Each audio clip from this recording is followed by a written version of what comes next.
to be a kid in the 80s, you might remember spending your allowance at the virtual nirvana called the arcade, bound only by the limits of your imagination and how many quarters you had. Once just a place to play games like skee-ball and pinball, arcades now boasted the newly popular video combat games, where you could single-handedly save the world from aliens by repeatedly pressing a button. But even more popular were character-driven games, like Donkey Kong and Pac-Man. According to Pac-Man's creator, Toru Iwatani, the inspiration for the character came from a pizza with a slice missing.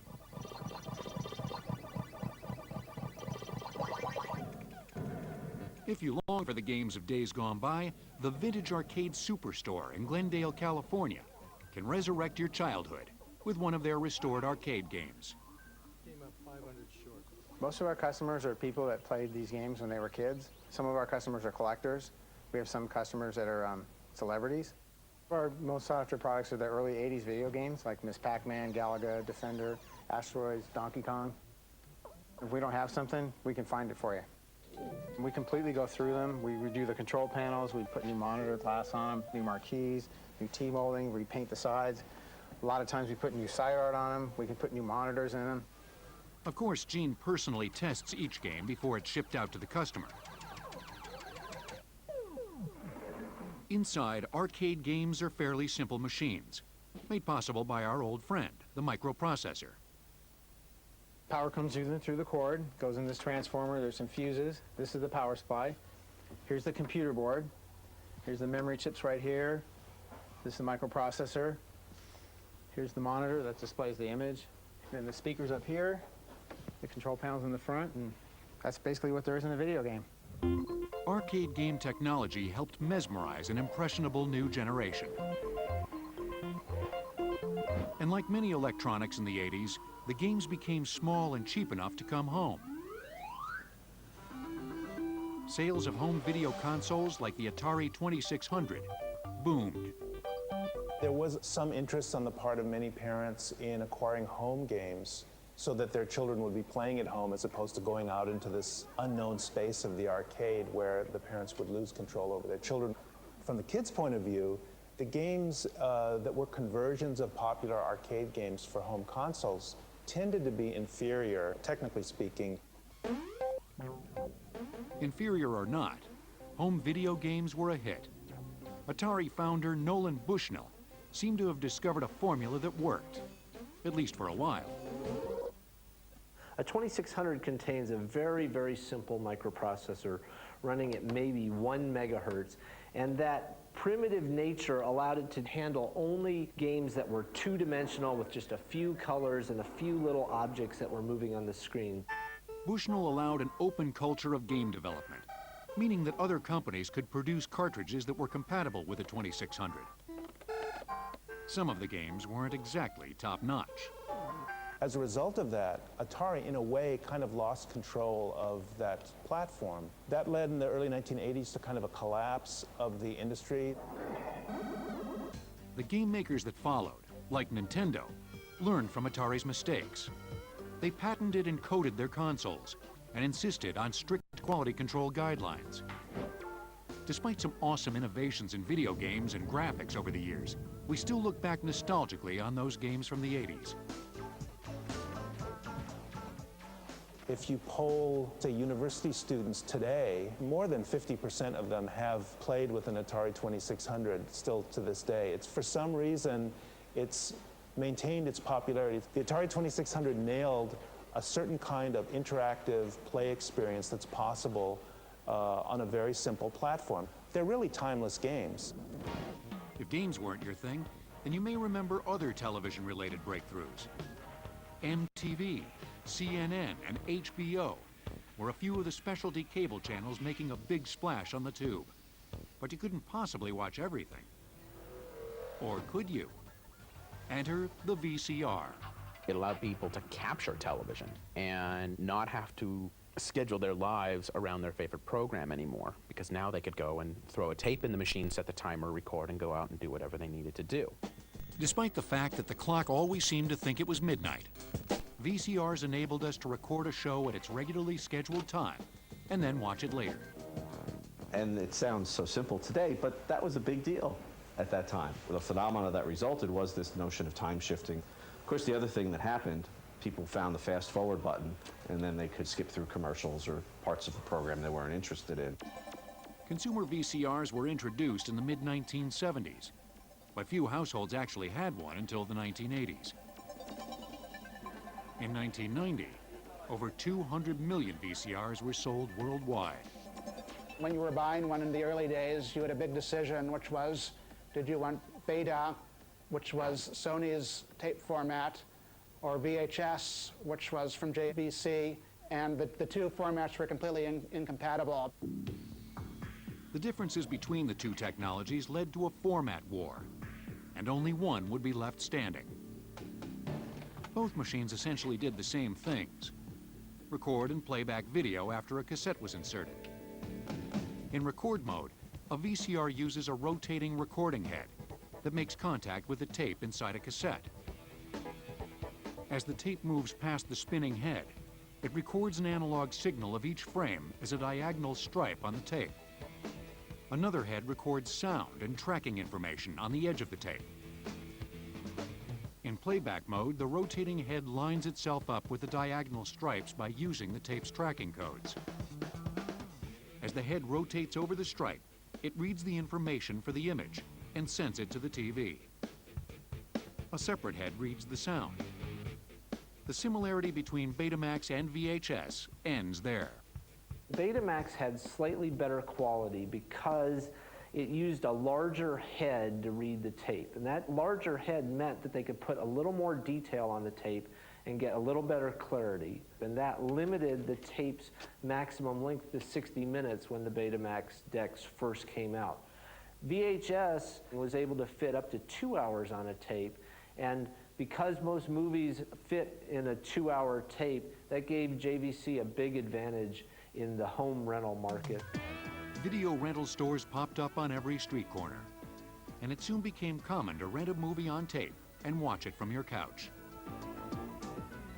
Unlike Sony, JVC saw an advantage to licensing their technology to many other electronics manufacturers. The competition lowered VHS prices, attracting more and more buyers. And there were two other reasons that VHS emerged victorious.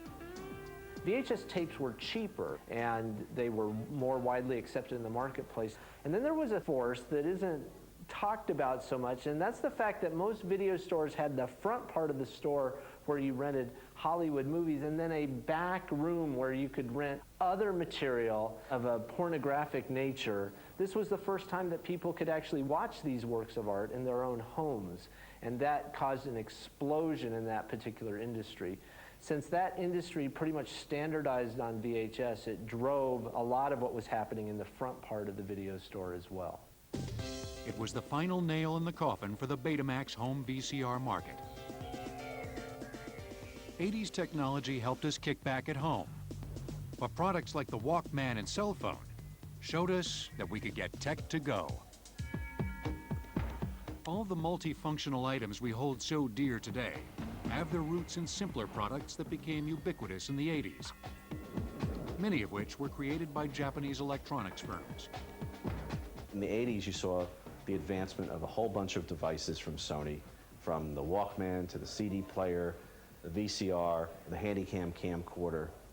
And these devices were paving new ground in terms of innovation, but also design.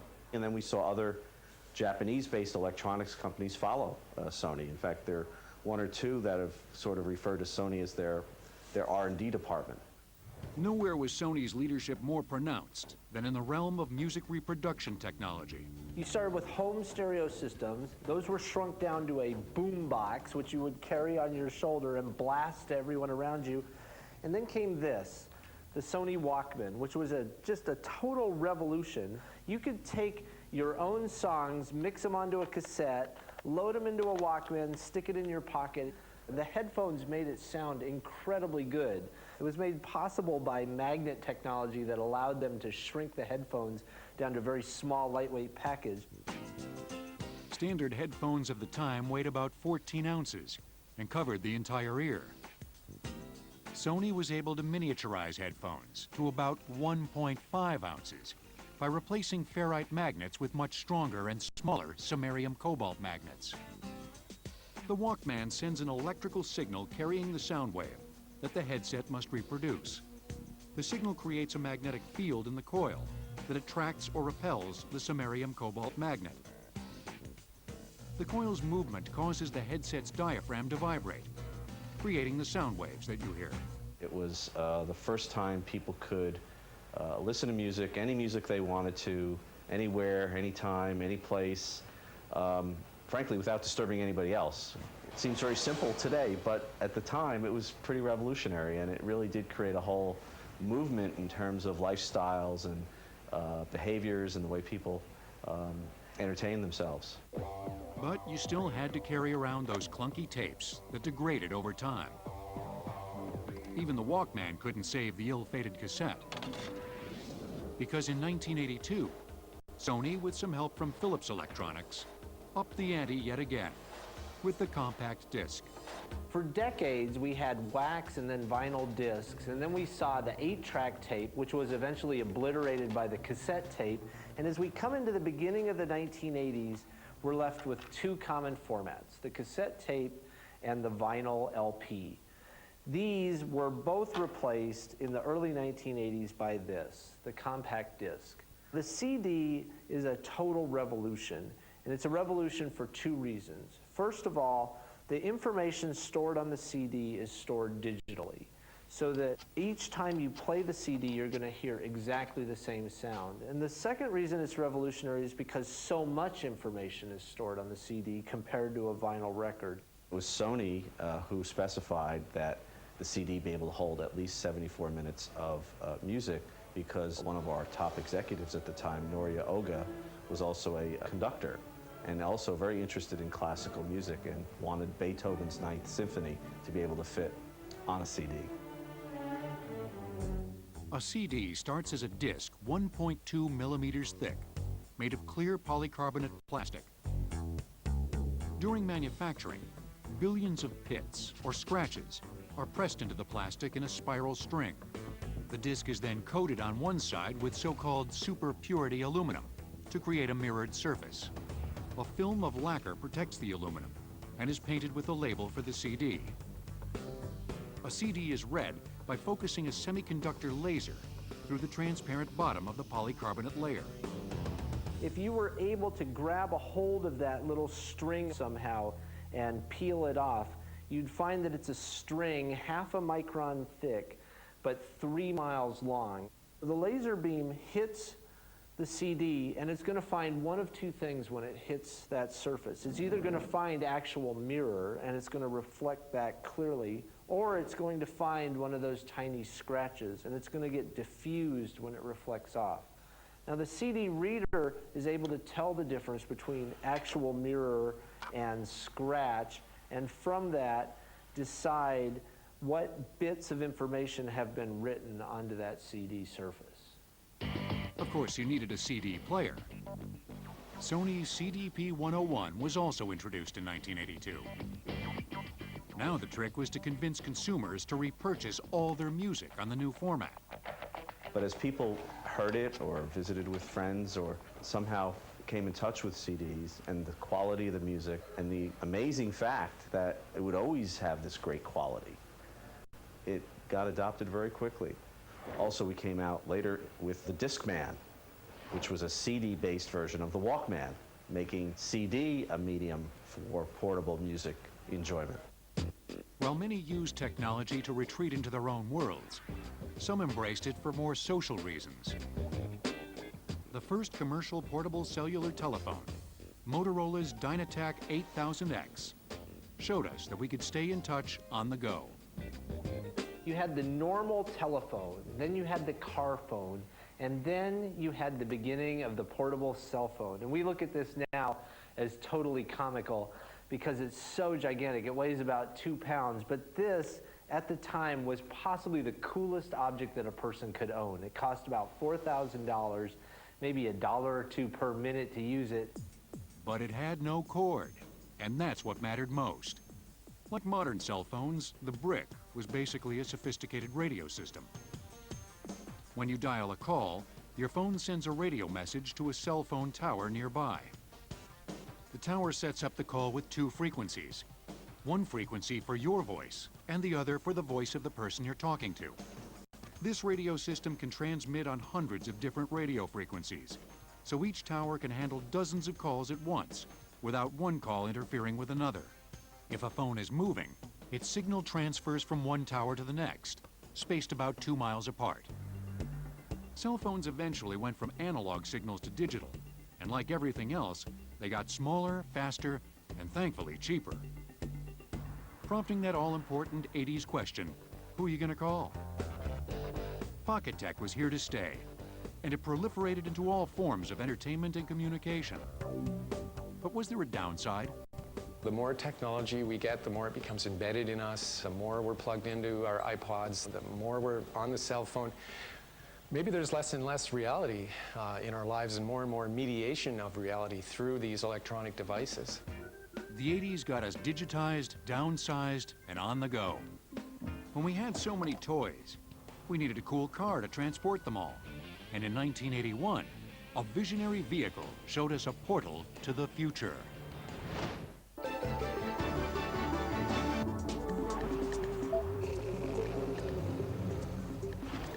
The DeLorean DMC-12 is still one of the coolest high-tech looking cars on the road. And it hasn't been manufactured since 1983. This is an exceptional car. It's a very sleek, sexy looking automobile. It performs well. When you drive it, you get looks from people that you don't get from any other car. I don't know how many times I've had people with cell phones take pictures of this car. The DeLorean was unlike any other car on the market in the 80s. The oil crisis of the 70s prompted many automakers to start building smaller, fuel-efficient econo boxes that some believed left style at the curb. But the DeLorean was first class all the way. The brainchild of noted auto designer John DeLorean, the DMC-12 was developed for the U.S. market. But for financial reasons, it was produced in Northern Ireland. The project was funded by a series of small investors, people like Johnny Carson, Sammy Davis Jr., some of John's friends. The big money came from the actual British government to the tune of about $150 million. By building the car in Belfast, Northern Ireland, they had hoped to give people jobs, or unemployment was at the rate of about 30–40%. And with all the sectarian problems in Northern Ireland about that time, people had jobs and they're less likely to be causing trouble in the streets. When the car hit showrooms in 1981, shoppers were amazed. Initial sales were fantastic. Cars were flying off the dealership lot. Everybody wanted to be the first on their block. And then it wasn't unusual to see them selling for as much as $10,000 over stickers. The car's space-age design and virtual celebrity status ensured that it lived up to its slogan. One of the taglines in all the advertising for the DeLorean was "Live the Dream." And to a lot of people, that's what John DeLorean himself was doing. He was a self-made man, married a supermodel, now had his own car company. The whole idea was to live this dream. But the dream was short-lived. The company hit hard times in 1982. Can't have any conversation about the DeLorean without talking about some of the controversy. The car was underpowered. The car was overpriced. Some people didn't like the styling. Mirroring its maker, the DeLorean had a flashy exterior, but people questioned what was underneath. Cars weren't selling. Interest rates were very high for cars, things like that. And John DeLorean needed money. He was persuaded by one of his neighbors to get involved in a financial deal that he later found out involved the importation and trafficking of cocaine. As most people now know, this was a sting operation. John DeLorean was arrested in October of 1982, finally went to trial in 1984 where he was acquitted on all charges. I never, ever believed I could be brought into a situation like this. Of course, when you're arrested, it's on page 1. When you're found not guilty later on, it's on page 6. I still have people to this day say, is John DeLorean still in jail? Not realizing that he never did any time. 2,000 pound, a 2,000, 2,250, 250, 2,5, His company went under in 1983. sold at 6,250. But just because they no longer mass-produce DeLoreans doesn't mean you can't get one that's brand new-ish. The DeLorean Motor Company in Houston, Texas, can build you one of these heavy metal babies out of never-been-used components. A completely remanufactured car is one that we'll strip completely to a bare frame, and then we'll rebuild using all brand new parts. So essentially you're getting a brand new 25-year-old car. These unused parts, engines, transmissions, exterior panels, and all, were sent here from the factory when production halted in 1983. They also refurbish used DeLoreans to their original luster.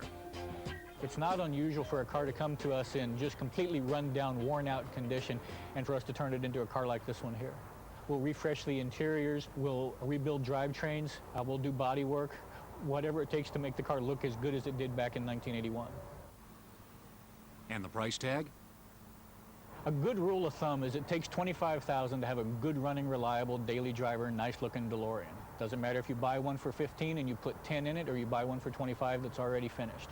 A good pre-owned car is therefore going to run somewhere in the mid-20s. But if you want one made with the new parts, prepare to pay somewhere in the low 40s.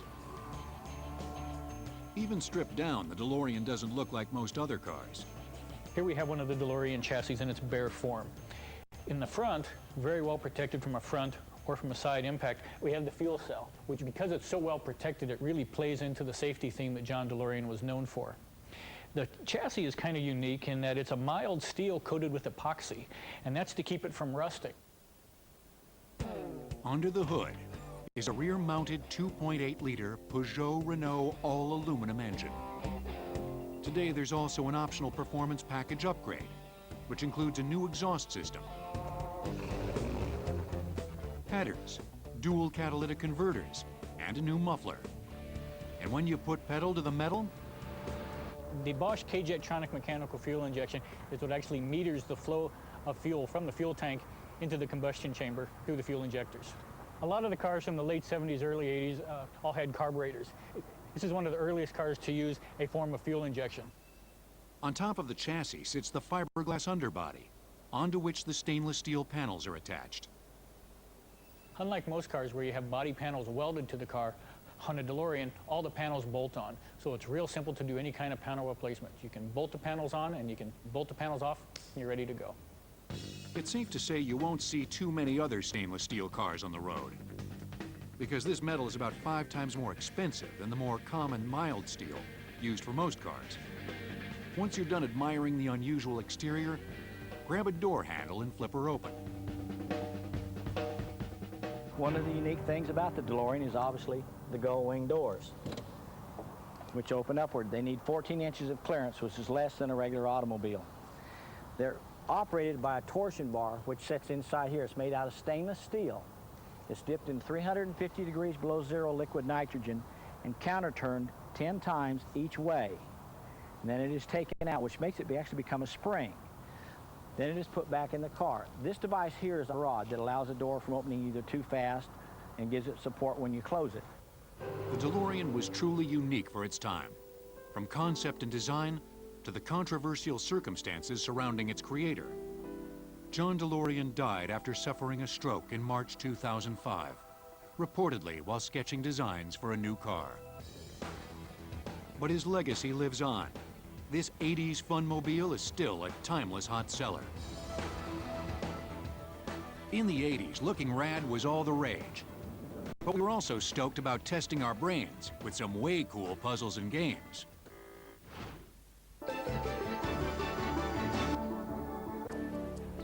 '80s technologies affected almost every part of the way we lived, worked, and played. But products didn't have to be super high-tech to grab consumers' attention. Rubik's Cube, the famous 6-sided mechanical puzzle, was released in May 1980. By 1982, more than 100 million had been sold worldwide. The object is to rotate the various segment rows until all sides of the cube are a solid color. And no cheating by peeling off the stickers. Invented by Erno Rubik, a Hungarian sculptor and professor of architecture, the cube has about 43 quintillion different configurations. But it's advertised as having only billions, because the concept of quintillion is too difficult to comprehend. Now, what's so interesting about this puzzle is that it's so low tech. And if we can just take a moment to get inside of this, we can see exactly how it was put together. The cube uses a central armature with 6 arms and 6 affixed squares. 20 carefully shaped cubes interlock with one another and the armature to form the 6 faces of the cube. This allows the sections to rotate independently. Despite the vast number of possible positions, some algorithms have revealed 22 moves as the fewest necessary to solve a jumbled cube. And if you're a Rubik's Cube competition champion, you can do it in about 15 seconds. Or even blindfolded.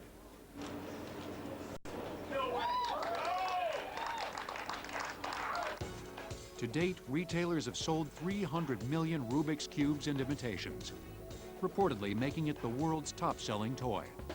My grandmother had a Rubik's Cube in her house, and I didn't ask her to get it for me.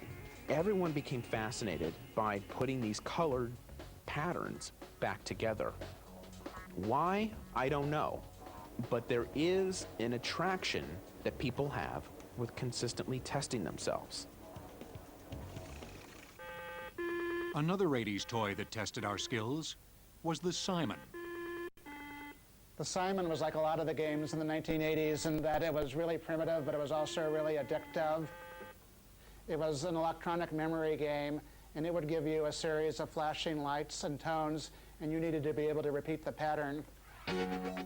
Invented by electronic games guru Ralph Baer, it was based on the children's game Simon Says. Simon's a computer. Simon has a brain. You either do what Simon says or else go down the drain. Not only did you have to test your memory, you had to test your speed and agility. Because the farther along in Simon that you went and the higher levels you got, the faster it went. What was revolutionary about it was that it was one of the very first electronic games that had a microprocessor built into it and that normal people could afford. So that microprocessor had to remember the sequence that had already been displayed and then generate a new random number that would tell it what to display for the next element of the sequence. You can still buy a Simon today. Just like so many other devices that originated in the 80s, it's just new and improved. And smaller. Everything we have in our home, the advances that we've had in our home electronics, all began with devices that became standard in the homes of the 1980s. People don't really realize that the 80s really were as long ago as they were, simply because the devices that we had then, we're still using now. We're just making them better. In December of 2005, PC World published an article called The 50 Greatest Gadgets of the Past 50 Years. And it's one of the most popular things we ever did because people are so passionate and nostalgic about the gadgets in their life. And a lot of the ones that they like best are the ones that were really popular in the 1980s, such as the Simon, which was 38 on our list, one of the first popular electronic games, as well as Motorola's original Dynatac cell phone, which was number 35 on the list. And the number 1 item on the entire list was Sony's original Walkman, just because it's the device that started the personal music revolution.